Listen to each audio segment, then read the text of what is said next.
আসসালামু আলাইকুম, কেমন আছেন সবাই? আশা করছি ভালো আছেন। আলহামদুলিল্লাহ আমিও ভালো আছি। এই যে আমাকে দেখতে পাচ্ছেন আর আমার ব্যাকগ্রাউন্ড দেখেই বুঝতে পারছেন যে আমি কোথায় আছি। আমি চলে আসছি রান্নাঘরে আর আজকে একটা রান্না করব, অতি সাধারণ রান্না। আর সেই রান্নাটাই আপনাদের কাছে আমি আজকে তুলে ধরবো। সাধারণ রান্না হলেও খেতে কিন্তু অসাধারণ। তো এই যে মাছ দেখতে পারতেছেন, এটা হচ্ছে ছোট মাছ। মাছটার নাম কি আমি জানি না, বাট এই মাছটা আমি রান্না করব সাধারণভাবে, কিভাবে রান্না করা যায় সেটার জন্য। আর এটা রান্না করার জন্য এই যে পেঁয়াজ লাগবে।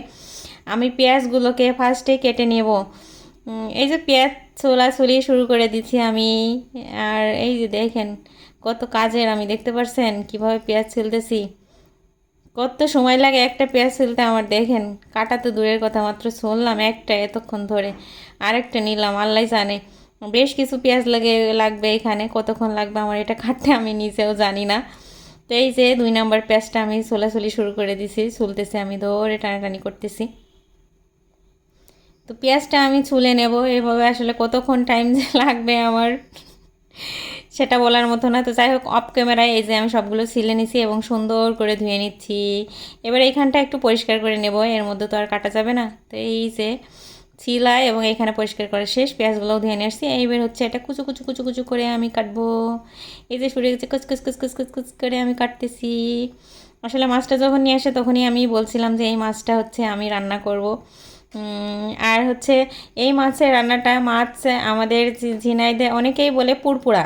হ্যাঁ, ছোটো মাছের তরকারিকে বলে পুরপুরা, আবার অনেকেই বলে চচ্চড়ি। তো আমাদের ঝিনাইদের মানুষ বলে এটাকে চচ্চড়ি। তো সেই ছোটো মাছের চচ্চড়িটাই আমি করব।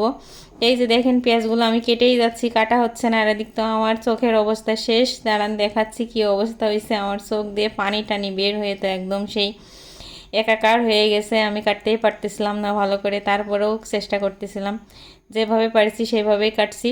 তো আবার এই জব ক্যামেরায় সবগুলো কেটে নিলাম। এইবার দেখেন অবস্থার কাহিনী, এই যে আমার চোখ দিয়ে পানি বের হয়ে গেছে একদম পেঁয়াজগুলো কাটতেছে। তো এই অবস্থায় আমি এই যে চোখ দিয়ে পানি চলে আসছে। তো এই যে এখন আবার কাঁচামরিচ লাগবে। কাঁচামরিচের কথা আমার কিছু স্মরণ ছিল না, চলে আসলাম ফ্রিজের কাছে কাঁচামরিচ নিতে। তো কাঁচামরিচগুলো আসলে ধুয়েই ফ্রিজে রাখা ছিল। তো এখন আমি এই যে কাঁচামরিচগুলো কেটে নিচ্ছি। এর জন্য লাগবে হচ্ছে পেঁয়াজ, কাঁচামরিচ আর ছোটো মাছ তো আছে। আর বাদ বাকি যা আছে সেটা আমি অবশ্যই দেখাবো। আর সম্পূর্ণ ভিডিওটা দেখবেন, তাইলেই বুঝতে পারবেন এই পুরপুরা চচ্চড়ি তরকারিটা আমি কিভাবে রান্না করছি। তো এই যে কেটে নিচ্ছি আমি, কাঁচি দিয়ে সুন্দর করে কেটে নিলাম। চাকুর থেকে আমার কাছে মনে হয় যেন কাঁচি দিয়ে কাটতে মরিচ ভালো লাগে। এই যে পেঁয়াজগুলো, যেহেতু পেঁয়াজ মরিচ দুইটাই ক্লিন করে ছিল, তো এখন আমি দিয়ে দিচ্ছি এই যে কড়াইয়ের মধ্যে দিয়ে দিলাম। দিয়ে এর মধ্যে আস্তে আস্তে আমি মশলাগুলো অ্যাড করবো এবার। এখন দিয়ে দেবো লবণ, তারপর দিয়ে দেবো হলুদ, হলুদ গুঁড়া দিয়ে দিচ্ছি। এখন দিয়ে দেবো কিছুটা জিরা। এবার হচ্ছে সুন্দর করে এটা মাখামাখি করে নেবো। আসলে হ্যান্ড গ্লাভসটা শেষ হয়ে গেলে যে মানে শেষ, যার জন্য আমি হাতই ডাইরেক্ট দিয়ে দিছি ওর মধ্যে। সুন্দর করে মাখামাখি করবো, একদম নরম করে ফেলবো। এবার এর মধ্যে দিয়ে দেবো তেল, বেশ পরিমাণে তেলটা দিয়ে দেবো। এর মধ্যে কিন্তু কোনো তরকারি দিব না, শুধু এই হচ্ছে পেঁয়াজ মরিচ যে মশলাগুলো দিলাম এই, আর তেল দিয়ে সুন্দর করে মাখামাখা করে এইবার দিয়ে দেবো আমি ওই মাছগুলা, সুন্দর করে এর মধ্যে দিয়ে দেবো। এই যে দিয়ে দিলাম আমি মাছগুলা।